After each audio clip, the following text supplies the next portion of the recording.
ഇത് മലയാളിയായ ഒരു വ്യക്തിയാണ്. ഇദ്ദേഹത്തിന്റെ പേര് ഷീജൻ സി നായർ എന്നാണ്. കായംകുളം സ്വദേശിയാണ്. പക്ഷേ ഇദ്ദേഹം സെറ്റിലായത് ഗുജറാത്തിലെ വഡോദര അഥവാ ബറോഡ എന്ന് വിളിക്കുന്ന ആ സ്ഥലത്താണ്.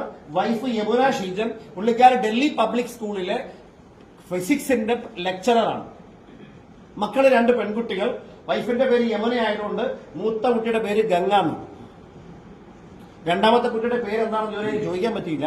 കൊച്ചു എന്നാണ് ഞങ്ങളൊക്കെ വിളിക്കാറുള്ളത്. അങ്ങനെ പേര് വിളിച്ചിട്ട് കൊച്ചു എന്നാണ് വിളിക്കാറുള്ളത്. ഈ 2 കുട്ടികളിൽ മൂത്ത കുട്ടിയുടെ സ്വപ്നം എന്ന് പറഞ്ഞാൽ ഡോക്ടർ ആവുക എന്നായിരുന്നു. രണ്ടാമത്തെ കുട്ടി പറയുന്നത് ലണ്ടനിൽ പോയി ഹയർ എഡ്യൂക്കേഷൻ ചെയ്യണമെന്നാണ്. അപ്പൊ ഈ ഷീജൻ സാർ എന്നോട് പറഞ്ഞത്, സാർ ഞാൻ എയർഫോഴ്സിലെ ഒരു വാറന്റ് ഓഫീസർ ഉദ്യോഗസ്ഥനാണ്, വൈഫ് ടീച്ചറാണ്. ഞങ്ങളുടെ 2 പേരുടെ ശമ്പളം കൂട്ടിവെച്ചാൽ പോലും ഞങ്ങൾക്ക് മക്കളെ ഡോക്ടറാക്കാനോ അല്ലെങ്കിൽ മികച്ചൊരു യൂണിവേഴ്സിറ്റിയിൽ പഠിപ്പിക്കാനുള്ള സാമ്പത്തിക ശേഷി ഉണ്ടാവില്ല. അതുകൊണ്ട് എന്റെ സ്വപ്നങ്ങൾ പൂർത്തിയാക്കാൻ എയർഫോഴ്സിലെ ജോലി റിസൈൻ ചെയ്ത് ഞാൻ മൈ ലൈഫ് സ്റ്റൈൽ ചെയ്യാൻ പോവുകയാണ്. അങ്ങനെ അദ്ദേഹം എന്നോടൊപ്പം അതിശക്തമായി മൈ ലൈഫ് സ്റ്റൈൽ ബിസിനസ് ചെയ്തു. ബിസിനസ് ചെയ്ത് 5 വർഷം കൊണ്ട് അദ്ദേഹം അതിശക്തമായ ഒരു ടീം പല സംസ്ഥാനങ്ങളിലും വളർത്തിയെടുത്തു.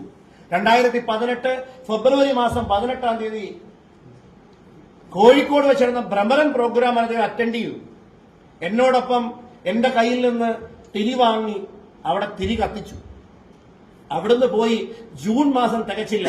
അദ്ദേഹത്തിന് ഷിംലയിൽ നിന്ന് വരുന്ന വഴിക്ക് ഡൽഹിയിലേക്ക് വരുമ്പോൾ ചണ്ഡീഗഡിൽ വെച്ചിട്ട് അവിടെ താമസിച്ചു. കാരണം എത്തില്ല, ഓടിയെത്തില്ല, നല്ല ദൂരമുണ്ട്.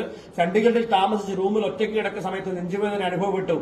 അതൊരു ഹാർട്ട് അറ്റാക്ക് ആണെന്ന് ആൾക്ക് തിരിച്ചറിയാൻ പറ്റിയില്ല. ആളെയൊക്കെ വിളിച്ച് ഹോസ്പിറ്റലിൽ കൊണ്ടുപോകുന്നതിന് മുമ്പ് രണ്ടാമത്തെ ഒരു മാസീവ് അറ്റാക്ക് കൂടെ വന്നു. ആളിന്ന് ലോകത്തില്ല. നല്ല ആരോഗ്യത്തിലുള്ള നല്ലൊരു മനുഷ്യൻ. ഞാൻ പറയുന്നത് ഇദ്ദേഹത്തിന് സ്റ്റെഡൊക്കെ ഇട്ടു, പക്ഷെ അടുത്തത് ഇടുന്നതിന് മുമ്പ് തന്നെ ആൾക്ക് മരണം സംഭവിച്ചു പോയി. ആളിന്ന് ലോകത്തില്ല.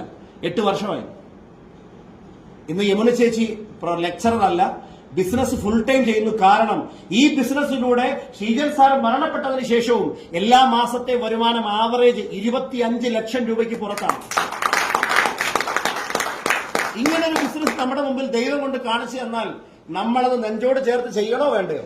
ഇത് നമ്മൾ എടുക്കേണ്ട തീരുമാനമാണ്. ഇനി എനിക്ക് പറയാനുള്ളത് ഇതാ, മോള് ഡോക്ടറായിട്ട് എനിക്ക് അയച്ചിരുന്ന ഫോട്ടോ ആണ് ഞാനിപ്പോ കാണിക്കുന്നത്.